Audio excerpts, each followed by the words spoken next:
বেশি উঁচুতে লাফায়?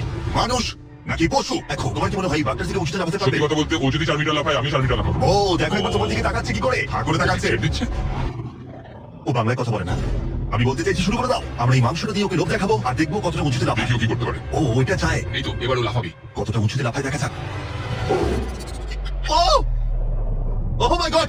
ও এবার যদি তুমি ওই বাগদার থেকে কোনোভাবে উঁচুতে লাফাতে পারো তাহলে তুমি তোমার নিজের ওয়ার্ল্ড রেকর্ডটা ভেঙে ফেলবে। তাই আমি এটা 3 মিটার 28 সেন্টিমিটারে রাখছি না, আমি বরং এটাকে রাখবো 3 মিটার 73 সেন্টিমিটারে। তোমার গিনেস ওয়ার্ল্ড রেকর্ডের চেয়ে ঠিক 2.5 সেন্টিমিটার উঁচুতে। দেখা যাক, যদি ও এটাকে স্পর্শ করতে পারে তাহলে ও শুধু বাগটাকে হারাবে না, বরং ও একটা নতুন ওয়ার্ল্ড রেকর্ড করে ফেলবে। আমার মনে হচ্ছে আমি তো এমনি করব। সত্যি কথা বলছি, আমার ড্যারিয়াসকে বিশ্বাস হচ্ছে না। আমি মিথ্যে বলি না, আমি যেটা করতে পারি আমি সেটাই করি। এটা মানুষের পক্ষে সম্ভব বলে মনে হচ্ছে না। নতুন ওয়ার্ল্ড রেকর্ড করতে তুমি তৈরি? চলো দেখা যাক তুমি নতুন ওয়ার্ল্ড রেকর্ড করতে পারো কিনা। লুনা, এটা তোমার জন্য।